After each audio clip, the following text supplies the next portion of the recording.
Hi guys! Ayan na guys, kailangan natin ngayon gamitin ng ating mga itlog for year 2024. Hindi lang palaging prito't nilaga ang iyong nakakain. So, bibigyan natin ito ng twist. Kailangan natin ng twist ito guys, mga chismakers. So, makinig kayo at manood kayo sa aking vlog, sa aking video for today. At saka tapusin nyo ito guys hanggang matapos. Magiging siyang egg soup. Ayan, magiging egg soup siya mga chismakers. So, paano ito gagawin? At ano ang mga nilalaman nito? So, tara, samahan nyo kung panoorin ngayon ang aking latest vlog for this 2024 boiling soup with egg. Hindi lang po nilaga at prito ang itlog ngayon. Kaya ginagawa na rin siyang soup or nilaghang itlog. Nilagang soup. So, tara, samahan nyo ako. Kumukulo-kulo na siya mga chismakers.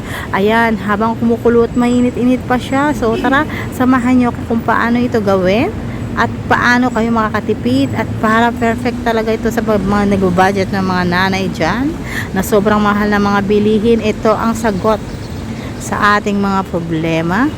Ito para sa pampamilya, hindi lang pang sport, pang palakas pa ito guys. Pampamilya at pang masa. Okay, ayan nakuha ko. Ayan, beaten egg. Ang beaten egg guys, o diba sabi ko sa inyo, egg and soup. Paano siya magiging soup? Ang egg. So tara, samahan nyo ko alamin, tuklasin ang ikakatipid ng ekonomiya. So I am Malago Chismakers TV at your service. Please like, subscribe, comment below, and then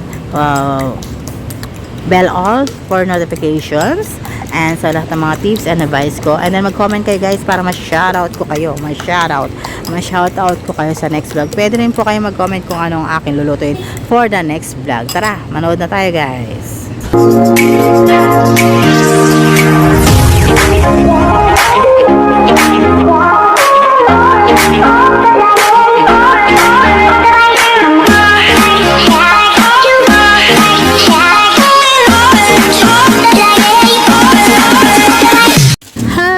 Good morning to you sa lahat ng mga nandyan, mga chismakers. So sa umagang ito naisipan ko magluto o lutuin o ano ba ang gagawin ko ngayon. So ayan, magluto ng napakamura lang ito guys. Ang gagamitin lang natin ayan, tilis or ang daing.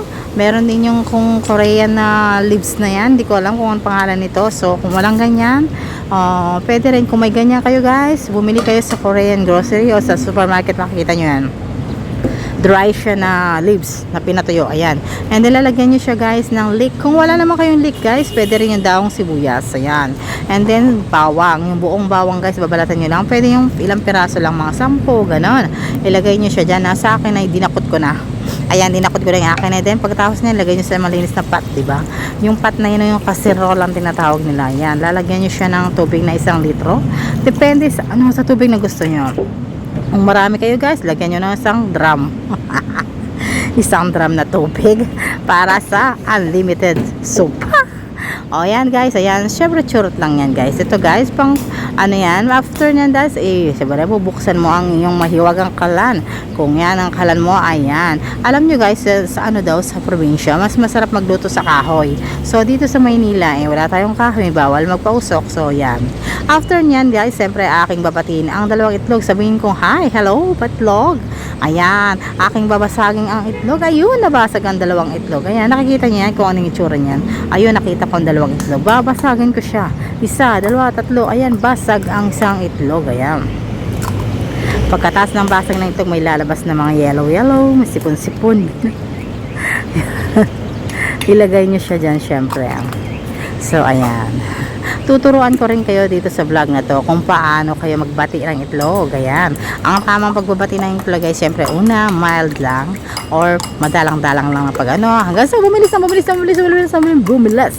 naging mekus na natin siya. Ayan, tornado. Ayan, ang pagbati ng itlog ni Malago Chismakers. Kailangan talaga binabati siya ng hi, hello. Ayan, para yung talagang bating-bati siya, yung talagang nag-blend lahat guys. Yung sipon, yung yellow, and then yung yolk. Tawag yata dun yolk. Yung tawag dun ay yolk. Ayan, yung yellow, and then yung ano yung white niya. Hindi ko maintindihan. Ayan. Ayan, kumukulo na siya as of this moment. Kumulo na siya 5 minutes guys. Pakuluin natin siya ng 5 minutes guys. Hayaan lang natin siya. Kasi nanamnamin niya muna yung lasa ng daing. Kakatasin niya yan. Tsaka yung bawang. And then yung leek. At saka yung green na dahon na yon. So, ayan. Next time guys, ilalagay ko dito kung anong pangalan ng dahon na yun. So, nakalimutan ko lang kasi for today's vlog. So, ora-orada ko kasi talagang ginawa ito. Ayan, cheese makers. Ayan. Kumukulo-kulo na siya, cheese makers. Kailangan nyo siyang pakuluan ng pakuluan para yung lasa mapunta lahat sa soup. Ganun po ang sekreto ng pagluluto ng malinamnam na soup at saka yung soup na malasa, masustansya, walang artificial, walang ginamit na mga color dyan. All natural. Coming from the vegetables at saka dun sa daing, bawang yon. Kaya healthy talaga siya. As of this moment, ay pinapakita ko sa inyo, kumukulo siya. Ayan, pakuluan yan guys. Pakuluan mo, sinabi ko na hanggang kumulo ang iyong damdamin. Kumulo ang iyong high blood. Ganon, ayan, high blood ka na naman eh. O yan, kumukulo pa rin siya mga chismakers. Ayan, o diba, kulong-kulo siya. After 5 minutes mga chismakers, syempre, hahahunin natin yan, kukunin natin yan, yung unang-unang dahon na yan.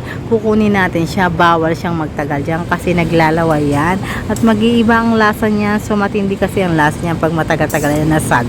Bawal siyang masag, so kinuha mo lang yung panlasa niya. So ayan, lahat naman ng mga labis at matagal, yung mga labis, yung mga sumusobra, bawal, diba? Ayan, so ayan, tatanggalin ko isa-isa niyan, mga 5 piraso yung nilagay ko dyan, so dapat 5 rin yung matanggal ko ngayon, sis makers. Bibilangan ko lahat yan. So ayan, nakadalawa na tayo, 3 na yata.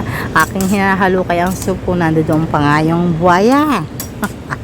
So buwaya, baka maniwala naman kayo, sus, nagluto ako ng buwaya ngayon. Ayan guys, tanggalin natin. Ayan o, diba? Nakita nyo yung square na yan guys.